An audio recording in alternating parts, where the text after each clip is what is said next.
You love them as England's finest exports, from the eccentric Miss Marple to Hollywood's greatest swashbucklers. But behind the silver screen's perfection lay a web of forbidden loves and marriages, meticulously hidden from the world. Today we are lifting the curtain on old British cinema to uncover the heartbreaking secrets these icons took to their graves. Subscribe now as we reveal the private lives of your favorite classic stars, starting with a devotion so fierce it shocked the studios. Sir Michael Redgrave, the splendor and the shadow. For those who fondly cherish the golden age of classic stage and cinema, Sir Michael Redgrave remains a monumental figure. He was the towering patriarch of one of Britain's most illustrious theatrical dynasties, the father of Vanessa Lynn and Corin Redgrave. To the mid-century public, his 50-year marriage to the elegant actress Rachel Kempson stood as the absolute definition of an enduring textbook family ideal. Yet behind the velvet curtain of post-war celebrity lay a far more complex, bittersweet reality. Redgrave was bisexual, navigating a challenging double life where his traditional marriage coexisted with private, deeply felt relationships with other men. Rachel was fully aware of his hidden truth. Together, they struck a discreet, agonizing compromise, choosing to protect his brilliant career and their children's future over personal liberation. This strict secrecy was maintained at every conceivable level. They carefully shielded the truth from the prying eyes of the public, the rigid studio systems of Hollywood and London, and even their own children for decades. Ultimately, Redgrave's life was a poignant symphony, played in two entirely different keys, one public and dazzling under the spotlight, the other private and sequestered in the shadows. They were two parallel worlds that could never truly find harmony.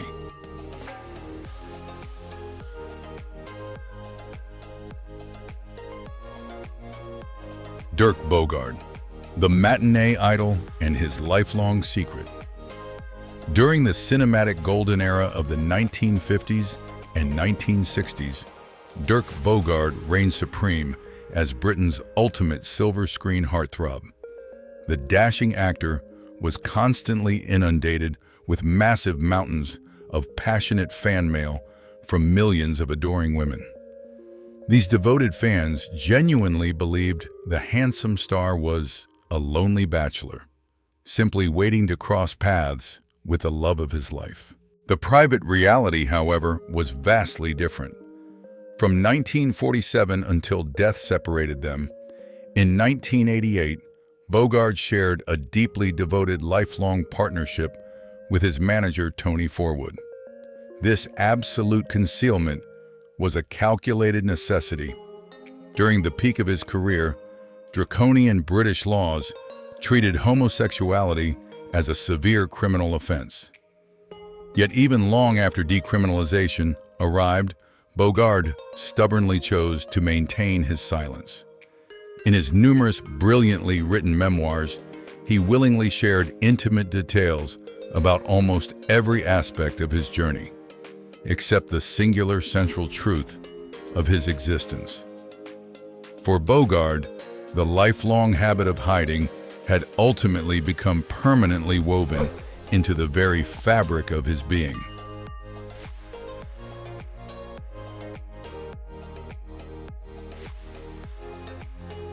Sir John Gielgud, the legend and the shocking scandal.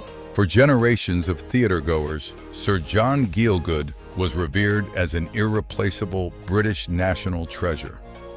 Yet his illustrious decades-long career nearly shattered entirely in 1953 when he was suddenly arrested for public solicitation in a London restroom. Although his loyal colleagues fiercely protected him, helping him survive the immediate media firestorm, The paralyzing terror of that public exposure permanently redefined how he guarded his privacy. Following the devastating incident, Gielgud navigated the remaining decades of his life with extreme caution.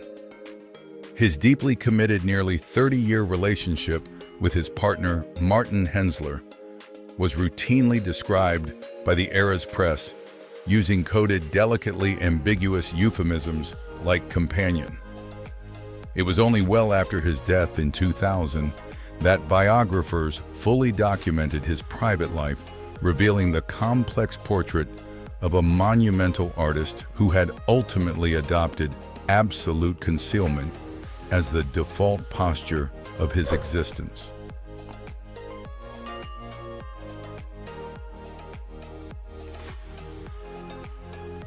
Margaret Rutherford, the fierce devotion behind the eccentric smile.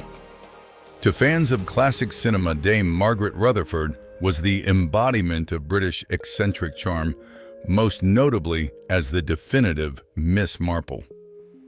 Yet behind the beloved trembling jowls and comedic brilliance lay a life shadowed by profound Gothic tragedy. Her early years were marred by an unspeakable horror. Her father, in a fit of severe mental illness, murdered his own father and spent the remainder of his days confined to an asylum. This deep-seated trauma perhaps explains why Margaret guarded her private sanctuary so fiercely when she finally found love with fellow actor Stringer Davis in 1945. Their marriage, however, invited whispered scrutiny. In an era unaccepting of nuance, Davis's complex sexuality made him vulnerable to public ruin. Rather than faltering, Margaret shielded him with an iron-willed protective ferocity. She famously demanded that directors cast Davis in her films, ensuring they were never parted. While contemporary audiences viewed them as merely a devoted, quirky pair, their private reality was infinitely richer. It was a partnership forged not just in affection, but in survival. In protecting Davis, Margaret was fiercely defending the only true peace she had ever known, proving that beneath the laughter she gifted the world, her greatest masterpiece was a quiet, enduring grace.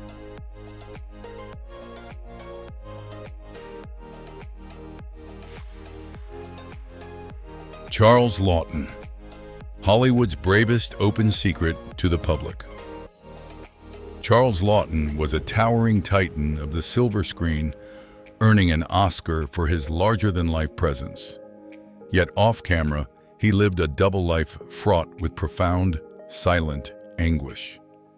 In 1929, Laughton married the brilliantly eccentric Elsa Lanchester, but only after a confession that would define their lives.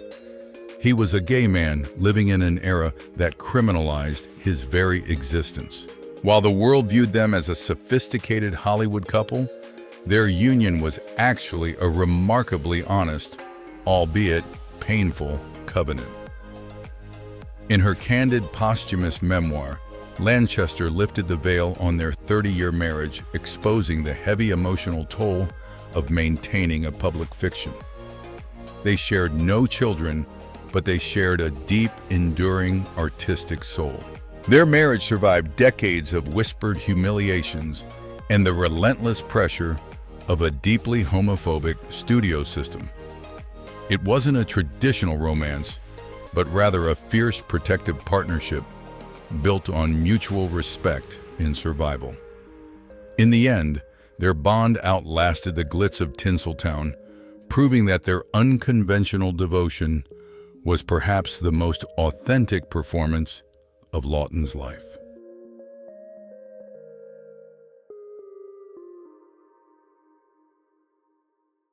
Flora Robson, the private heart behind the maiden image.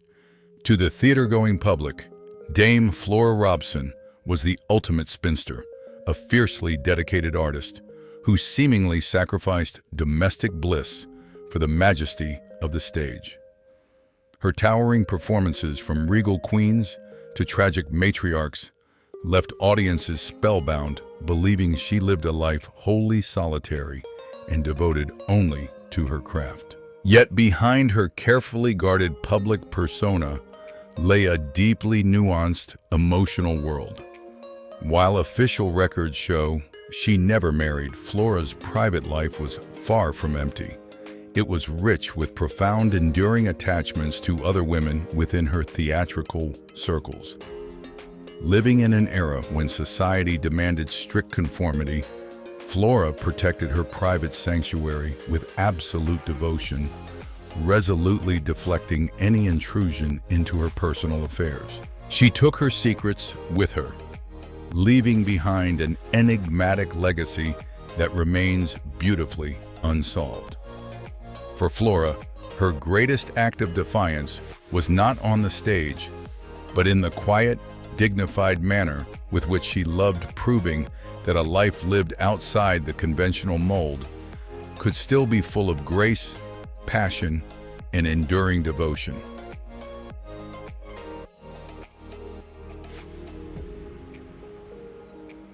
Robert Donat, The Heartbreaking Cost of a Fragilous Illness.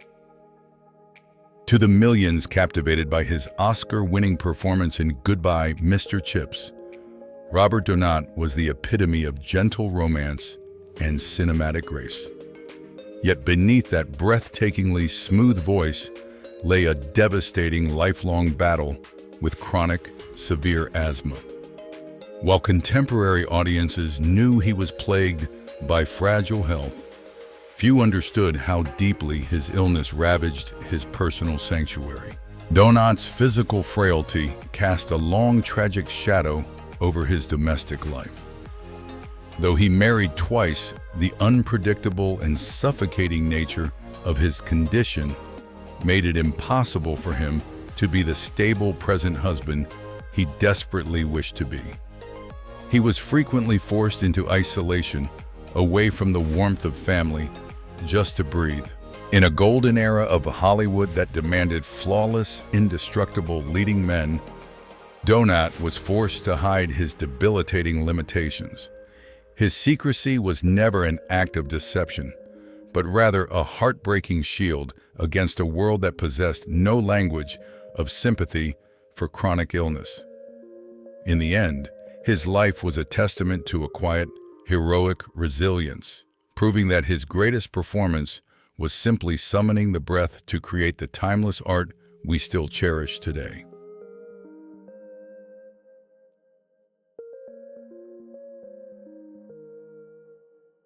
Stuart Granger, The Calculated Price of a Matinee. Idol to the moviegoers of the 1940s and 50s, Stuart Granger was the ultimate dashing swashbuckler, a bronze-silver templed epitome of romance and cinematic chivalry. From Scaramouche to King Solomon's Mines, his public image was flawlessly engineered to feed the grandest fantasies of a doting public. Yet behind that dashing veneer lay a shrewdly managed enterprise. Though Granger marched down the aisle 3 times, most famously with the exquisite Gene Simmons, the messy realities of his marital fractures and extramarital indiscretions were meticulously suppressed. In an era when a leading man's romantic appeal was his primary currency, any hint of domestic scandal was scrubbed away by studio publicists to preserve his market value as Hollywood's premier heartthrob. Even late in life, when Granger penned his seemingly candid autobiography, the confessions remained masterfully curated. The truth was polished, the rough edges smoothed, all to serve the enduring narrative he demanded the world believe. For Granger, the performance never truly ended.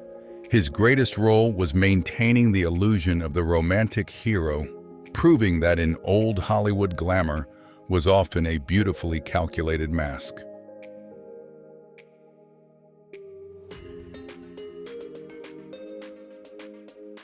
Thank you for watching. Don't forget to like, share, and subscribe to the channel so you don't miss any new videos.